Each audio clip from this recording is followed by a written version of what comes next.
Halo sobat, kembali lagi di Etin Channel. Senang bisa berbagi lagi bersama sobat semua. Bagaimana kabarnya? Semoga selalu sehat dan jangan lupa bahagia ya sobat. Di dunia yang terus berubah, satu hal yang tetap konsisten, yaitu peran uang dalam kehidupan kita. Apa betul nih sobat? Dari membayar tagihan hingga merencanakan masa depan, uang mempengaruhi setiap aspek kehidupan kita. Namun, uang bukanlah tujuan akhir. Lebih dari sekedar kertas atau angka di bank, uang memberikan kita kebebasan, keamanan, dan kesempatan. Ada sebuah kutipan menarik yang selalu diucapkan orang-orang, yaitu kebahagiaan tidak bisa dibeli dengan uang. Dan itu memang benar sobat. Banyak dari kisah-kisah orang berduit di luar sana yang malah terjerumus berbagai macam hal negatif oleh karena uang. Tapi menurut kalian apakah kita benar bisa bahagia tanpa uang? Well, jawabannya ada di diri kalian sendiri. Ada satu kutipan lagi yang beredar di masyarakat, yaitu uang bukanlah segalanya. Tapi apa ini benar-benar relevan dalam hidup kita? Karena tak bisa dipungkiri kalau uang adalah salah satu hal yang tidak bisa terlepas dari kehidupan kita. Dari sejak manusia lahir hingga meninggal dunia, hampir setiap aspek kehidupan kita semuanya butuh uang. Tapi ada satu prinsip yang Mimin mau bagikan buat sobat semua, yaitu jangan hidup untuk uang, tapi gunakanlah uang untuk hidup. Terlihat simpel sobat, tapi mungkin akan mengubah cara pikir kita tentang uang. Karena ternyata prioritas utama hidup kita harusnya bukanlah uang.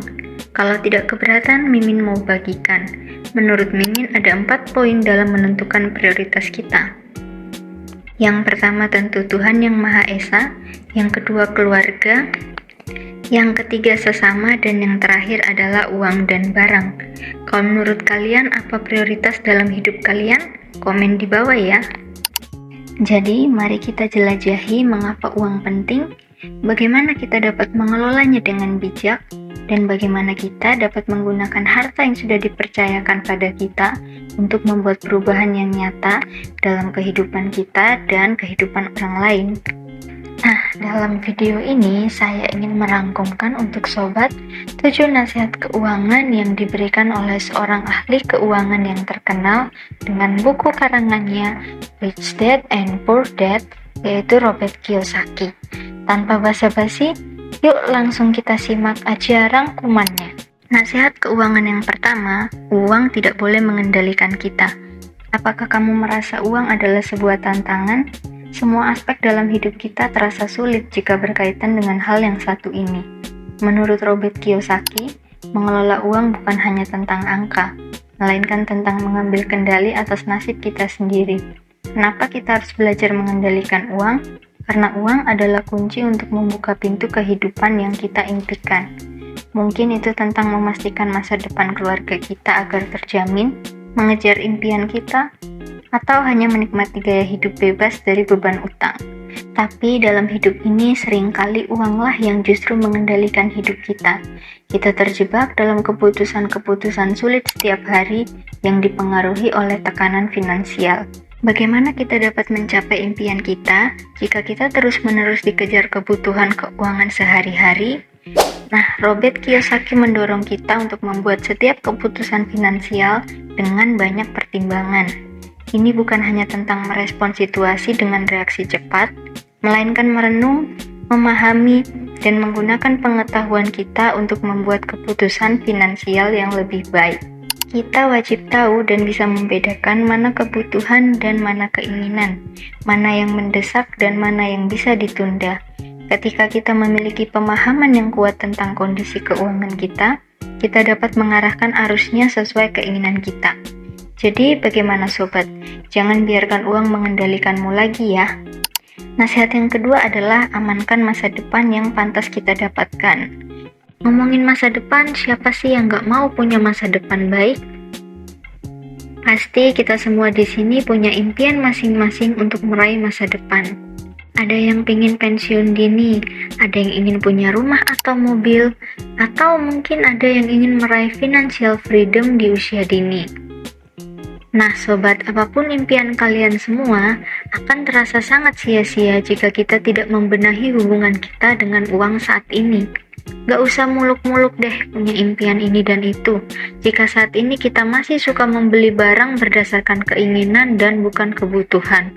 Apalagi saat kita sebenarnya tak mampu membeli barang tersebut. Lalu kita akan terlibat hutang atau bahkan pinjol. Wah, gimana caranya sobat untuk membenahi masa depan? Yuk kita mulai belajar mengelola keuangan dengan baik. Ayo mulai susun rencana keuangan dan juga rencana investasi untuk mempersiapkan masa depan kita dengan baik. Next, nasihat yang ketiga adalah investasi terbaik yang bisa kamu lakukan ya investasi pada diri sendiri. Nah sobat, kita seringkali memikirkan berbagai macam jenis investasi yang mungkin bisa kita lihat secara fisik, baik itu uang, emas, rumah, dan lain-lain. Namun tanpa kita sadari, investasi terbaik yang bisa kita lakukan adalah investasi pada suatu hal yang tidak bisa diambil oleh siapapun dalam hidup ini, yaitu ilmu dan pengetahuan. Saat kamu semakin mengerti apa yang terjadi di duniamu, saat kamu mulai memahami bagaimana uang mulai bekerja, dari mana uang itu berasal, dan berbagai pengetahuan dasar yang bisa membuatmu menambah skill yang akhirnya akan meningkatkan pendapatanmu juga. Sadarilah kenyataan bahwa uang yang kita dapat ternyata itu adalah hasil pengetahuan yang kita miliki. Di dunia ini, semakin kamu bisa menyelesaikan masalah yang kompleks, semakin tinggi pula penghargaan yang kamu terima, dan biasanya penghargaan itu berupa uang atau gaji yang akan kamu terima begitu menyelesaikan suatu pekerjaan. Jadi sobat, nggak ada salahnya, yuk mulai hari ini kita investasi pada diri sendiri. Mulailah dengan belajar berbagai macam literasi keuangan yang bisa kamu peroleh gratis di YouTube maupun di tempat yang lain. Bisa juga kamu meningkatkan skill dengan mengikuti kelas atau menambah sertifikasi. Next, kita ke nasihat yang keempat, yaitu bijaklah berhutang. Loh, katanya kalau mau mencapai financial freedom, kita nggak boleh berhutang kan, Min? Ya, sobat, tentu ini benar, tapi hutang yang gimana dulu ya? Hanya ada dua cara untuk mendapatkan tambahan dana. Kita tahu yang pertama adalah modal sendiri, dan yang kedua adalah modal pinjaman. Selama kita berhutang dengan tujuan untuk mendapatkan lebih banyak arus kas, itu sah-sah saja, sobat. Selama kamu tidak melewati rasio hutang ideal yang ada. Karena kalau kamu berhutang lebih dari rasio sehat atau lebih dari pendapatan yang bisa kamu terima, maka bisa jadi keuangan kamu yang akan bermasalah nantinya. Bukannya mendapat tambahan pendapatan, tapi malah jadi pusing untuk membayar hutang di kemudian hari.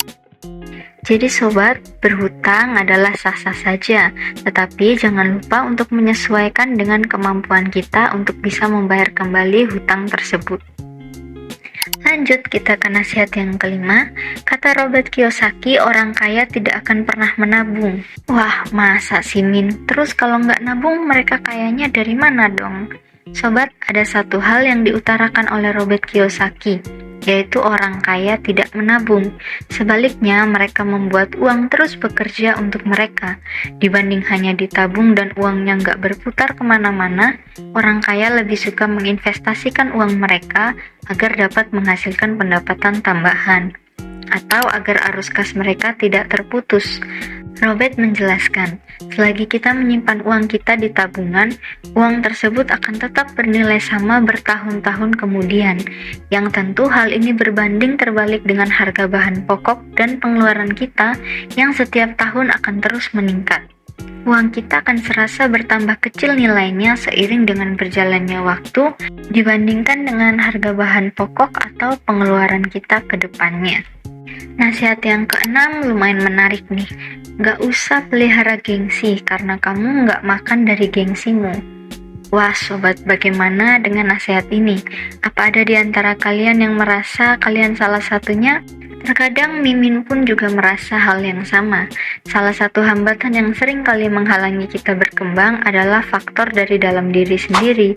Ya, salah satunya adalah gengsi. Apa yang akan kita dapatkan dari gengsi? Tentu tidak ada sobat. Banyak kisah inspiratif dan sukses yang selalu dimulai tanpa adanya kata gengsi. Kita harus mencoba memulai sesuatu walaupun terlihat berat dan menyusahkan. Tapi tidak ada salahnya untuk berusaha melakukan yang terbaik sobat, karena kamu akan lebih menyesal saat kamu tidak pernah mencobanya dan dibayangi dengan rasa gagal, dibanding saat sudah berusaha namun gagal. Ya, setidaknya kita sudah pernah berjuang, bukan? Hal ini pun ternyata berlaku dalam keuangan. Berhenti memperhatikan apa kata orang dan hidup tanpa ikut-ikutan dengan tren yang ada. Misalnya saat teman kita membeli barang branded, jangan hanya karena gengsi kita pun jadi ikut-ikutan membeli barang tersebut, padahal kita belum butuh, atau bahkan kita tidak mampu membeli barang tersebut. Akhirnya kita malah berhutang demi memuaskan gengsi kita. Hiduplah sesuai dengan kemampuan sobat, bukankah hidup lebih berharga daripada sebuah barang branded? Bagaimana pendapatmu? Jangan lupa komen di bawah ya. Nasihat yang ketujuh, Robert menyarankan untuk mengikuti cash flow quadrant. Cash flow quadrant merupakan sebuah ilustrasi yang diciptakan oleh Robert Kiyosaki untuk menunjukkan alur kas seseorang. Di sisi kiri terdapat E yaitu pekerja dan S yaitu pekerja mandiri. Sementara di sisi kanan terdapat B untuk bisnis dan I untuk investasi. Menurutmu mana yang lebih aman? Sisi kiri atau sisi kanan? Kalau jawabanmu sisi kiri, ternyata salah sobat. Menurut Robert Kiyosaki, sisi kiri justru lebih berbahaya dibanding sisi kanan. Kenapa bisa begitu? Oke, mari kita ilustrasikan. Terdapat dua orang pemuda bernama Mike dan Billy. Suatu hari, dua pemuda tersebut diberi tugas untuk mengambil air dari sungai dengan bayaran yang menggiurkan. Mendengar hal tersebut, Mike langsung mengambil ember dan menimba air, sementara Billy pergi entah kemana.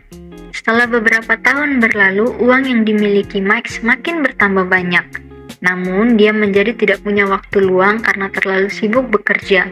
Sementara Billy kembali dengan membawa kontraktor dan kemudian membangun pipa air untuk menyambungkannya dengan sungai ke tangki-tangki air yang dekat dengan kota.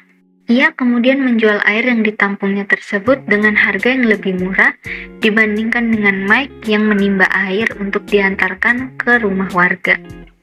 Beberapa waktu kemudian, Mike mulai tua dan kehabisan tenaga, sehingga mulai menyuruh anak-anaknya menimba air untuk menutupi keuangan keluarga. Sementara Billy sibuk membangun jaringan pipa, mendulang banyak uang, dan sukses membangun bisnisnya sendiri. Di ilustrasi di atas terlihat bahwa Mike menggambarkan kelompok kiri, yaitu pekerja atau pekerja mandiri, sementara Billy menggambarkan kelompok kanan, yaitu bisnis dan investasi. Jika kita berfokus pada sisi kiri, E dan S, tentu tubuh kita akan semakin lemah karena usia dan malah berujung pada buruknya kondisi keuangan di masa tua. Oleh karena itu, Robert Kiyosaki menyarankan untuk fokus pada bisnis dan investasi yang merupakan pilihan aman sampai kita tua. Oke sobat, dari antara ketujuh nasihat tersebut, manakah yang menurut kalian paling menarik? Jangan lupa tuliskan komentar di bawah ya. Pada dasarnya setiap kita memang butuh uang, tapi sobat jangan lupa kalau uang itu hanya sekedar nilai untuk memenuhi sebuah kebutuhan. Pada dasarnya kita semua memang butuh uang sobat, tapi alangkah lebih baiknya kita tidak hidup untuk uang, tetapi kita memanfaatkan keuangan yang ada, mengelolanya dengan bijak untuk merencanakan kehidupan finansial yang lebih baik. Terima kasih sudah menonton video saya, sampai ketemu di video selanjutnya. Jangan lupa like, komen dan subscribe untuk bantu channelku jadi lebih baik lagi. Salam sehat semuanya.